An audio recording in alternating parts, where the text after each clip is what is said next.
Kalau belum subscribe juga segera ya, supaya kita bisa terus mengikuti channel ini dan sehingga channel ini bisa jadi berkat dalam hidupmu. Engkaulah patron kami, Engkaulah patokan kami, satu-satunya pedoman kehidupan di sini dan yang akan datang nanti. Tuhan, kami tidak mau jauh, kami mau meniru Tuhan apa yang kami bisa, kami mau menjadi serupa seperti diri-Mu ya Tuhan Yesus.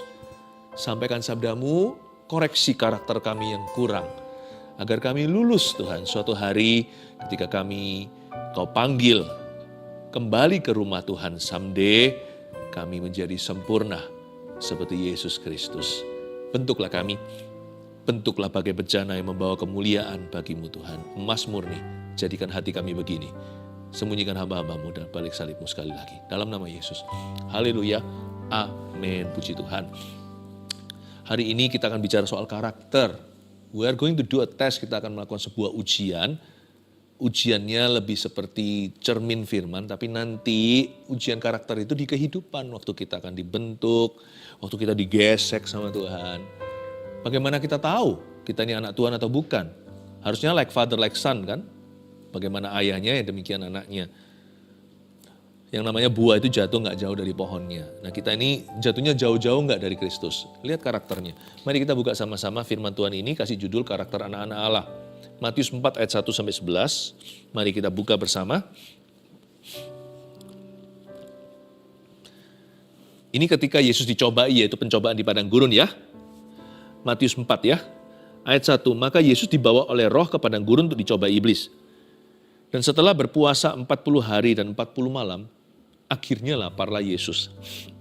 Lalu datanglah si pencoba itu dan berkata kepadanya, jika engkau anak Allah, perintahkanlah supaya batu-batu itu menjadi roti. Tetapi Yesus menjawab, ada tertulis, manusia hidup bukan dari roti saja, tapi dari setiap firman yang keluar dari mulut Allah. Kemudian iblis membawanya ke kota suci dan menempatkan dia di bubungan bait Allah. Lalu berkata kepadanya, jika engkau anak Allah, jatuhkanlah dirimu ke bawah, sebab ada tertulis, mengenai engkau, ia akan memerintahkan malaikat-malaikatnya, dan mereka akan menatang engkau di atas tangannya, supaya kakimu jangan terantuk kepada batu. Yesus berkata kepadanya, ada pula tertulis, janganlah engkau mencobai Tuhan Allahmu. Dan iblis membawanya pula ke atas gunung yang sangat tinggi dan memperlihatkan kepadanya semua kerajaan dunia dengan kemegahannya. Dan berkata kepadanya, semua itu akan kuberikan kepadamu jika engkau sujud menyembah aku. Maka berkatalah Yesus kepadanya, enyahlah iblis, sebab ada tertulis, engkau harus menyembah Tuhan Allahmu dan hanya kepada Dia sajalah engkau berbakti. Lalu iblis meninggalkan dia dan lihatlah, malaikat-malaikat datang melayani Yesus. Ayat 1, maka Yesus dibawa oleh roh ke padang gurun untuk dicobai iblis. Jangan salah berbicara ya. Kadang-kadang kita mengucapkan kata-kata yang keliru seperti ini. Oh, aku dicobai oleh Tuhan. Tuhan gak pernah mencobai ataupun dicobai. Semua yang baik, sempurna datang dari Bapa. Jangan sesat hati kita dan juga jangan sesat lidahnya. Yesus itu dicobai iblis, tapi dia dibawa oleh roh. Dituntun oleh Roh Kudus ke padang gurun dan dicobai oleh iblis di sana. Roh Kudus itu menuntun, roh jahat itu mencobai. Kemana Roh Kudus tuntun, di situ juga ada pencobaan. Berkat pun bisa menjadi godaan. Kemenangan pun seperti Elia. Bisa ada jebakan. Bukankah Elia setelah menang, dia ngambek sama Tuhan? Maka Yesus dibawa oleh roh, led by the Spirit. Tapi dicoba iblis, but tempted by the devil. Jadi kalau kita bicara, harus benar ya. Kita nggak dicobai oleh Tuhan. Hidup kita dituntun Tuhan, dan kita menghadapi pencobaan. Untung kita dituntun Tuhan. Kita bisa kalahkan pencobaan. Bayangkan kalau Tuhan tidak menuntun kita, kita dicobai. Kita pasti gugur semua. Kita pasti jatuh tanpa pengharapan. Nggak mungkin bisa get up atau bangkit lagi. Dan setelah berpuasa 40 hari dan 40 malam, ini Yesus nih, akhirnya laparlah Yesus. Berarti tadinya, hari ke-39 pun belum seberapa lapar. Yesus ini hidupnya itu dipenuhi dengan misi Bapa. Orang yang punya misi tidak akan terlalu dijajah oleh keinginan tubuhnya. Yesus ini manusia. Dia adalah anak Allah. Allah yang menjelma menjadi daging dan darah. Tapi badannya adalah badan orang. Lahir dari seorang perawan Maria, apapun yang dari kandungan perempuan, dia adalah manusia. Jadi Yesus tahu lapar, lelah, haus seperti Anda dan saya. Bukan berarti Yesus nggak lapar, nggak makan sekian lama. Tapi pikiran Yesus nggak di sana. Saya tahu Tuhan Yesus sedang puasa. 40 hari itu memikirkan you and me. Engkau dan aku. Hidup itu diisi ya, kalau kita adalah anak-anak Tuhan, kita nggak jauh-jauh jatuhnya dari pohonnya. Like father, like son. Seperti Yesus ya. Yesus itu sibuk memikirkan orang lain dan kepentingan kerajaan Bapa di sorga. Kita juga tidak boleh hidup bagi diri sendiri. Kalau enggak nanti kita semua akan manja. Dan Yesus puasa untuk kita. Mempersiapkan dirinya untuk menjadi Mesias bagi Anda dan saya. Kita juga mempersiapkan hidup kita ini untuk orang lain. Cikal bakal karakter adalah hidup untuk kepentingan yang lebih tinggi. Karakter itu bukan positif personality atau kepribadian yang positif. Karakter itu bicara terlebih dahulu tentang priority atau prioritas hidup.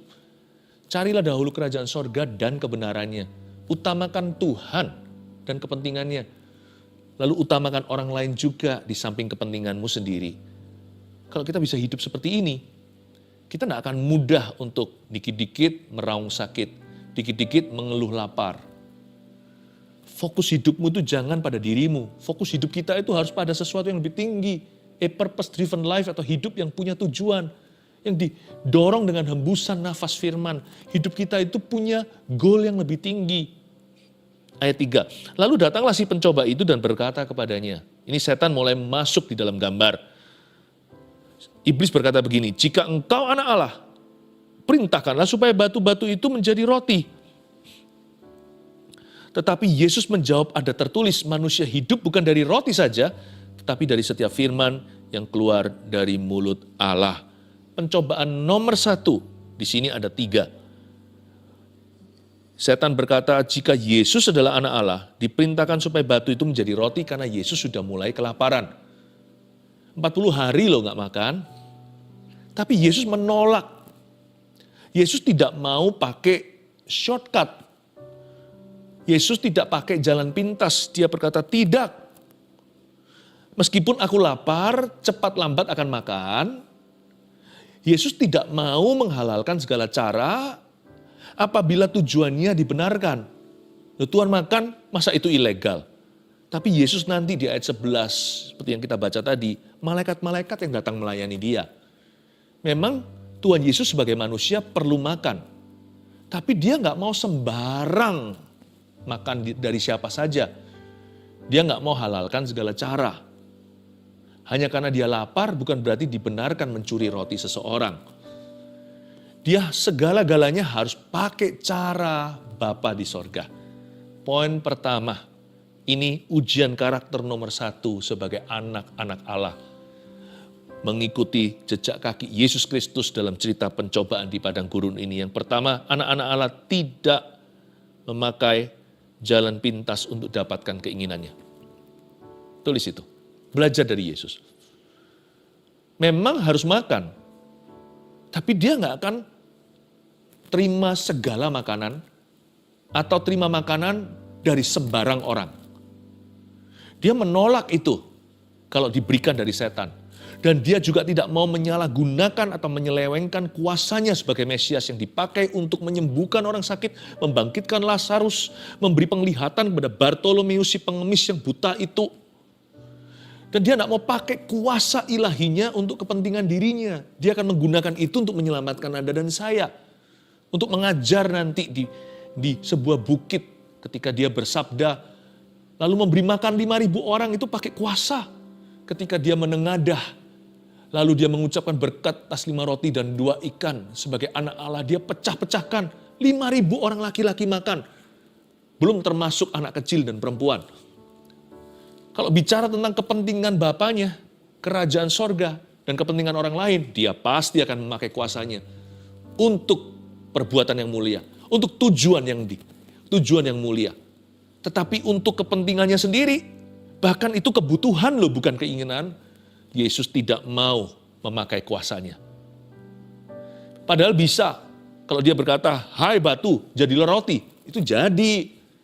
Karena Yesus adalah firman. Pada mulanya adalah firman, firman itu bersama dengan Allah, firman itu adalah Allah, firman itu menjelma menjadi manusia. Siapa lagi kalau bukan Yesus Tuhan?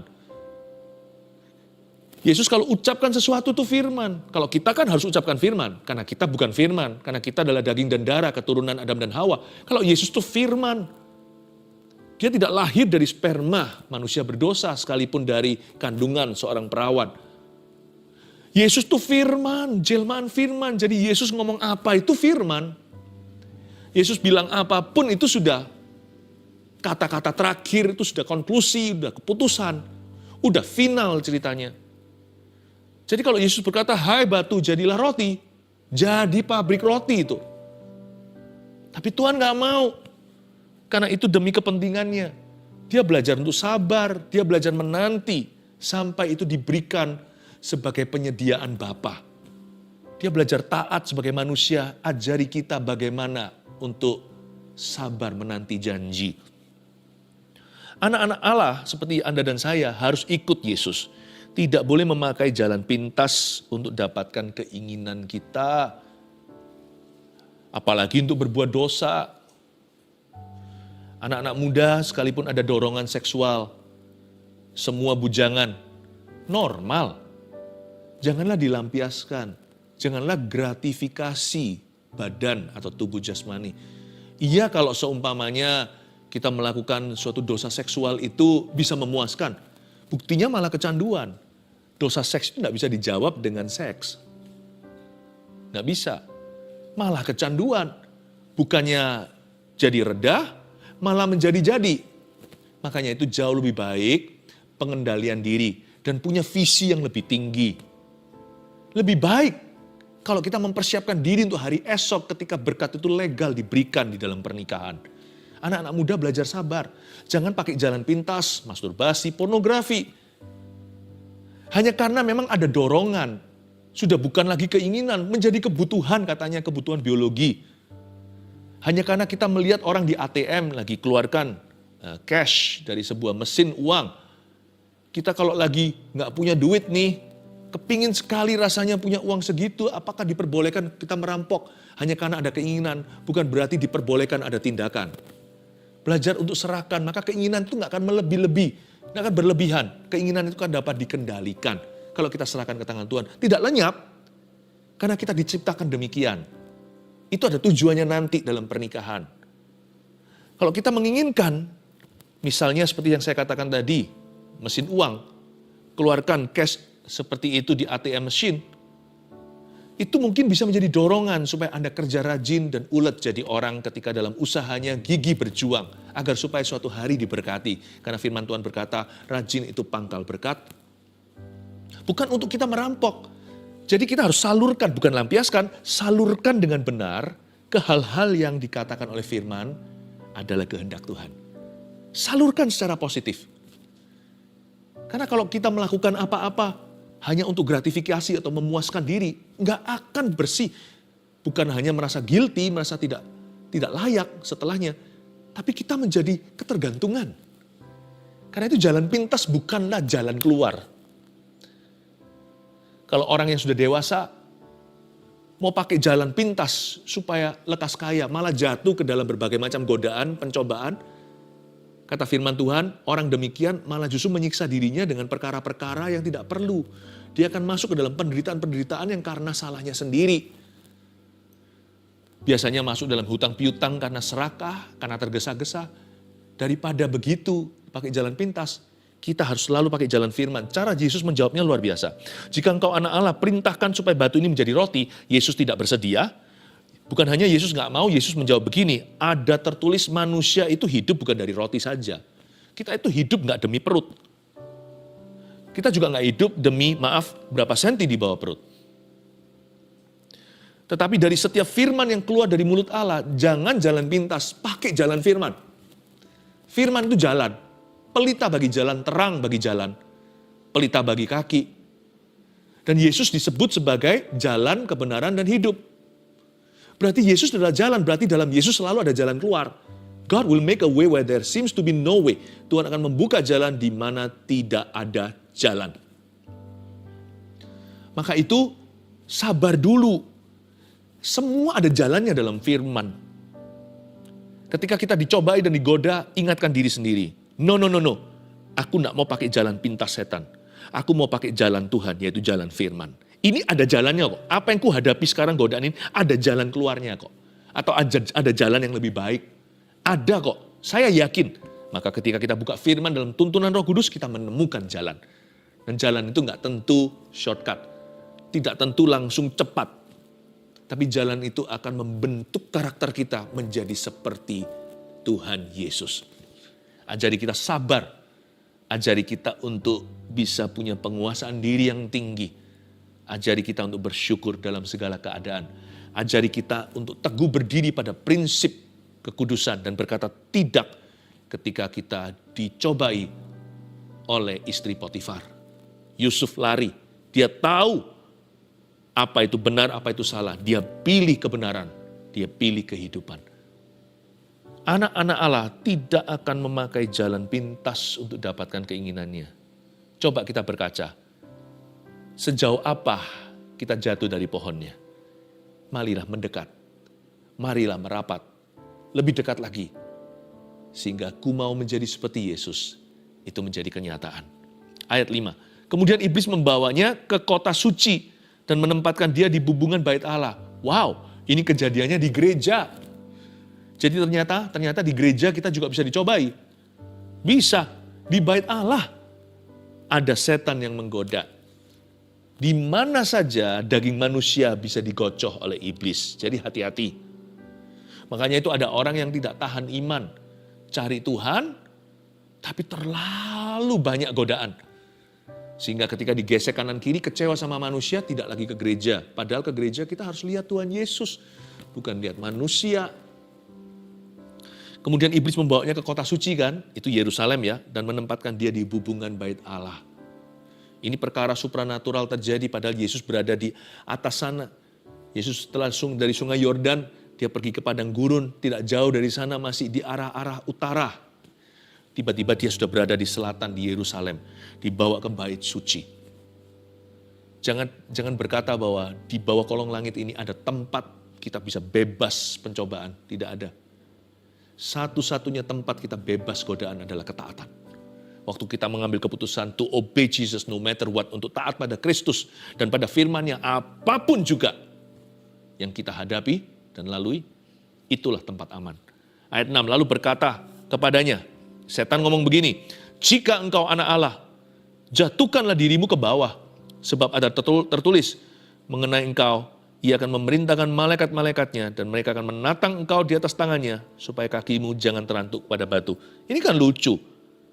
Ayat 6 bunyinya begini, setan ngomong begini, jika engkau anak Allah, jatuhkanlah dirimu ke bawah. Kenapa pakai jika?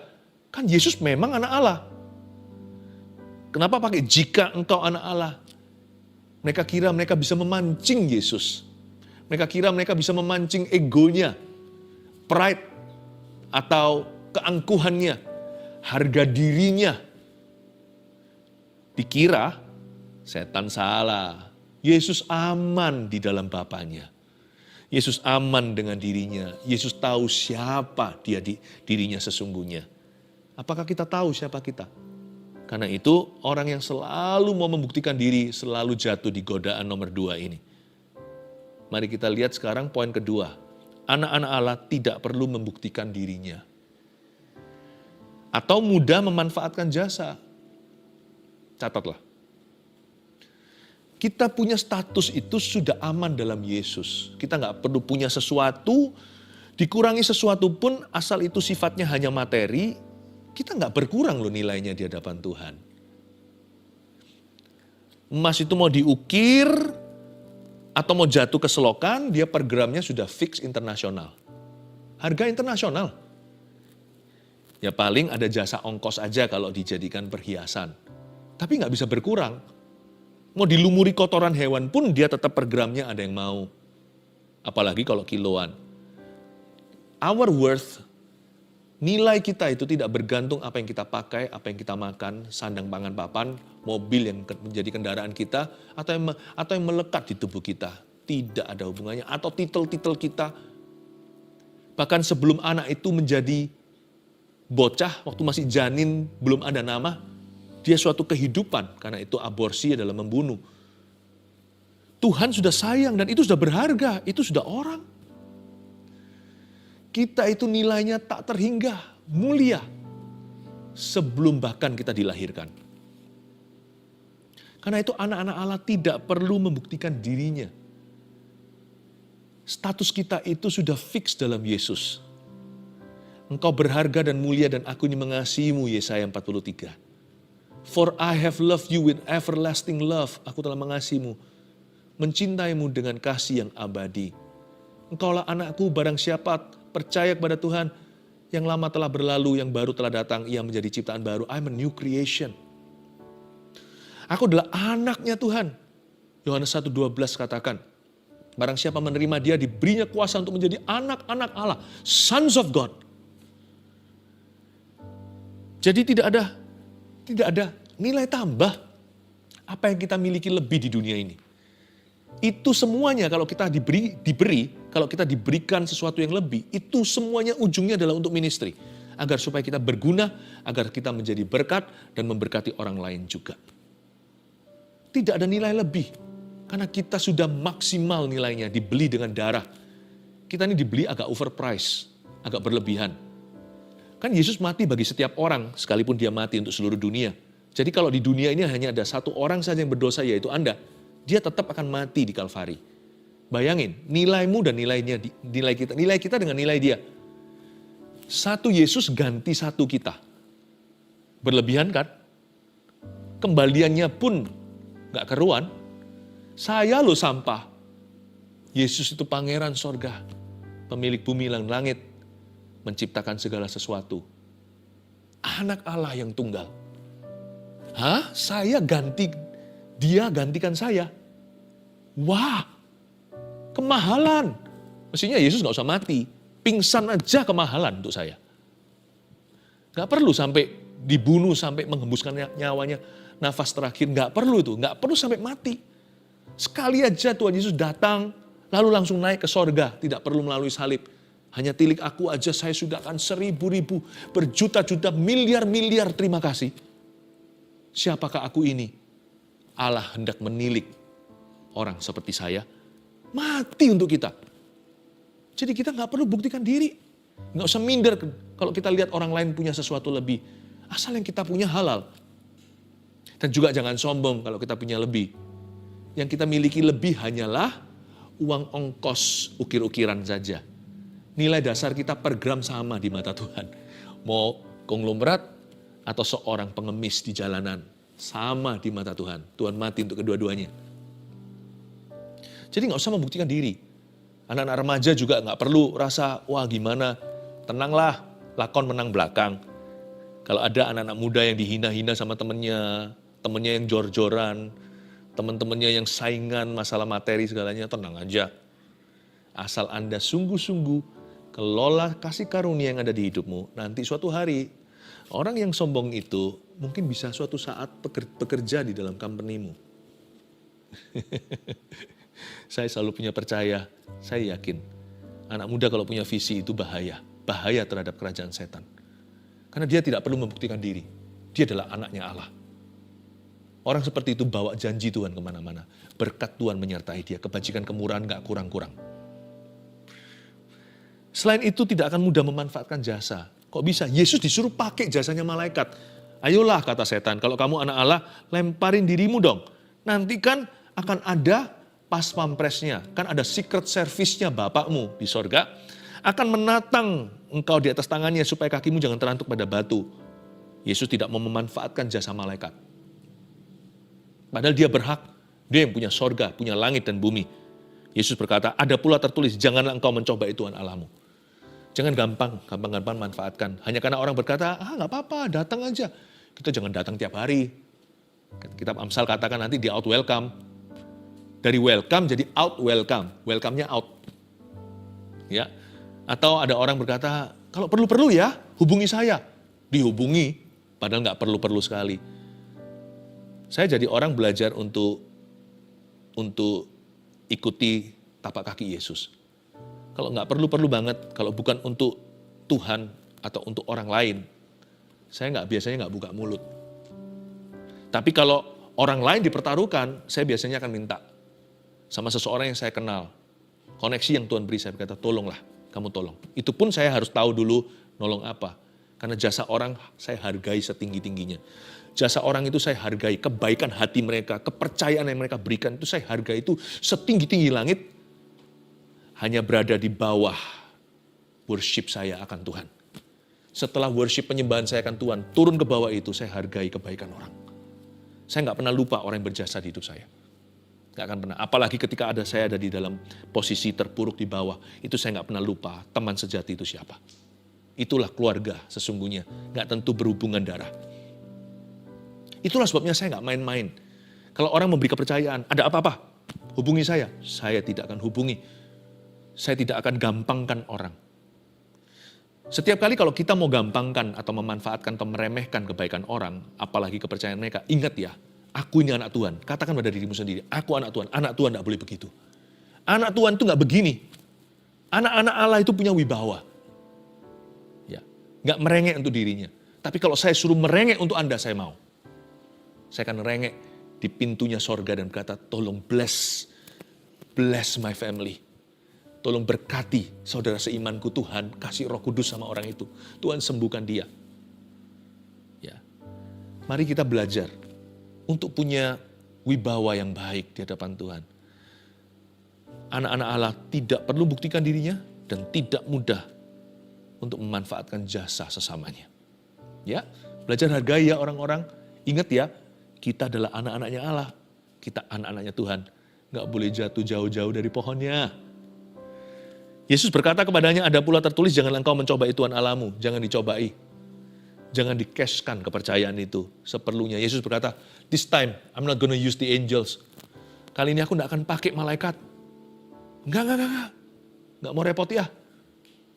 Jangan cobai Tuhan. Tuhan bisa, aku tahu. Tapi apakah perlu? No. Pergi aja setan. Jangan godai aku yang ginian. Aku tidak akan pernah memakai hambanya bapakku. Aku tidak akan pakai my father's servants. Hamba-hambanya bapakku. Obor-obor api. Roh-roh yang melayani. Ini semua adalah term-term Alkitab soal malaikat. Aku tidak akan ganggu. Minta untuk apa? Untuk pembuktian diri apalagi. Yesus jijik dengan yang begitu. Dia berkata, no, not for my ego. Bukan untuk egoku, aku akan pakai orang lain. Tidak. Dari sini saya melihat maha kasihnya juru selamat kita. Wah, bukan hanya sama manusia. Dia peduli pada ciptaannya, termasuk bala tentara malaikat di sorga. Kalau kita kan lain. Apalagi kalau kita pangeran. Kita yang punya. Lalu kita itu putra mahkota. Wah, kan gaya-gaya. Semua orang dipakai. Berdiri sendiri nggak mau. Ambil sendiri nggak mau. Ya, lakukan ini, lakukan itu. Pokoknya harus nunjukkan gitu loh. Siapa yang berkuasa di rumah ini. Atau siapa yang berkuasa di sini. Yesus nggak begitu ya. Hatinya hati hamba. Saya yakin sekalipun malaikat bukan manusia. Tidak punya hubungan yang sama seperti karya tebusannya. Saya kok yakin malaikat-malaikat itu semua minimal kagum jikalau bukan cinta sama pangeran sorga, the darling of heaven, Jesus Christ. Bayangin kalau Yesus mati itu, yang sedih itu seluruh bala tentara sorga. Luar biasa. Karena Yesus itu gak sok-sokan. Makanya di bumi begitu, di sorga dicinta. Betapa luar biasanya juru selamat kita mau turun di palungan yang hina. Dia gak memanfaatkan jasa orang. Ya. Diketuk pintunya oleh Maria, tidak mau dibuka. Yusuf meminta-minta, mohon-mohon juga tidak diberi tempat penginapan. Yesus nggak sok-sokan dan berkata, aku panggilkan bala tentara sorga. Ya masih bayi sih. Kalau itu Yohanes dan Yakobus, anak halilintar, udah minta api dari sorga untuk bakar Samaria. How humble our Savior is.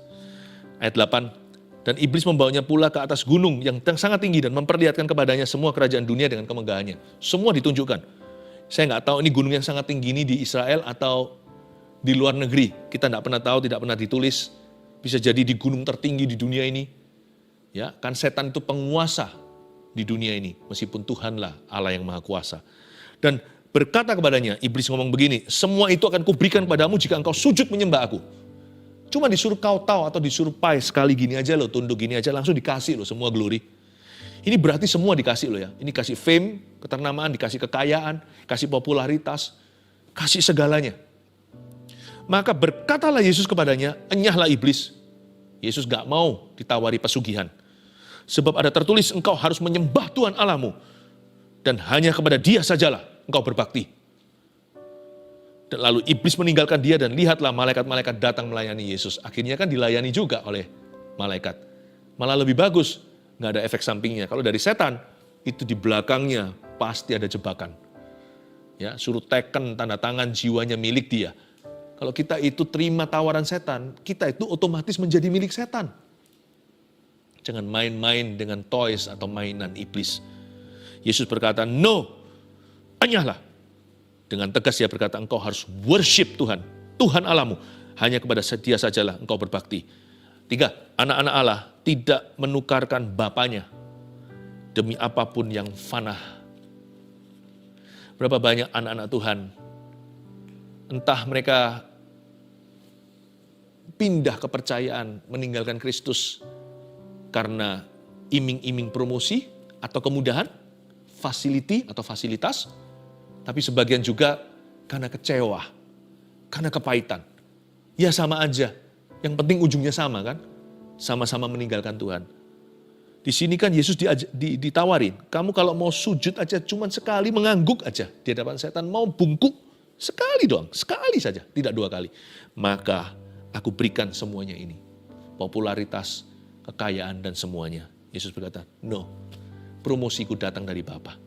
Enyah, tidak dihalalkan segala cara. Karena berkat terbesar yang dunia tidak bisa tawarkan adalah keselamatan. Bahwa nama kita tertulis dalam kitab kehidupan, bahwa kita menyandang gelar anak-anak Allah, itu sesuatu yang harus kau pegang sampai akhir hayatmu. Kalau itu melayang, semuanya ini sia-sia fana, berujung pada penghangusan. Hanya satu yang membuat kita bisa sampai ke sana. Iman kita, pengakuan kita bahwa Yesus adalah Tuhan. Jangan hilang, jangan dicuri oleh iblis.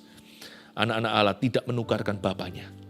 Hubungan dengan Bapa itu segala-galanya. Tidak akan ditukarkan untuk benda, barang, apapun yang fana.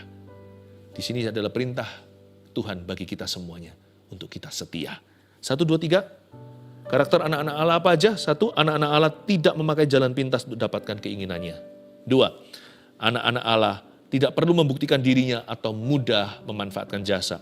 3, anak-anak Allah tidak menukarkan bapanya demi apapun yang fana. Mari kita datang kepadanya untuk menyembah. Mari anak-anak Tuhan, anak-anak Allah Bapa, angkat tangan, terimalah berkat dari Allah Bapamu di sorga, terimalah berkat dari Yesus Kristus panutan kita, berkat dari Roh Kudus, Roh kebenaran itu menyertaimu dari sekarang sampai selama-lamanya. Amin. And there I find you in